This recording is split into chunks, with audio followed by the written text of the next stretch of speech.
Bharuch local crime બ્રાન્ચે Ankleshwar જીઆઈડીસીમાં આવેલ સોના ice ફેક્ટરીની ઓફિસમાં ડબ્બા ટ્રેડિંગ અને જુગારધામ ઝડપાવવાના ચકચારી મામલે વધુ એક આરોપીની ધરપકડ કરી છે. આ સાથે કેસમાં ધરપકડનો આંકડો 7 પર પહોંચ્યો છે.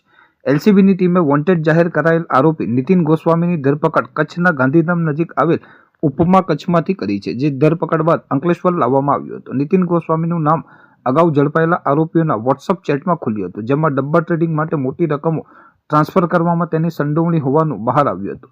આ કૌભાંડમાં ભારતીય સિક્યુરિટીઝ એન્ડ એક્સચેન્જ બોર્ડ સીબીની જાણ બહાર ગેરકાયદેસર રીતે 9 કરોડના શેરની રકમનું ટ્રાન્ઝેક્શન કરી ટેક્સથી બચવા માટે સરકાર સાથે વિશ્વાસઘાત અને છેતરપિંડી આચરવામાં આવી હતી. બનાવની વિગતો અનુસાર ગત તારીખ 8મી ઓક્ટોબરના રોજ અંકલેશ્વર જીઆઈડીસીમાં આવેલ સોના આઈસ ફેક્ટરીની ઓફિસમાં અલ્તાફ હુસેન ઘોઘારી આર્થિક લાભ માટે બહારથી માણસો બોલાવી જુગાર રમાડે છે, જેવી બાતમીના આધારે ભરૂચ એલસીબીની ટીમે દરોડા પાડ્યા હતા.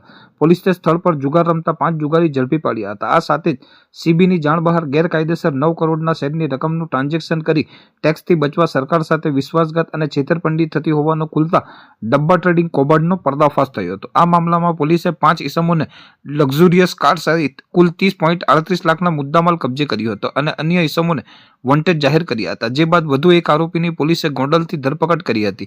હવે આ જ મામલે એલસીબી પોલીસે કચ્છના ગાંધીધામ સ્થિત ઉપમા કચ્છથી નીતિન ગોસ્વામીની ધરપકડ કરી છે.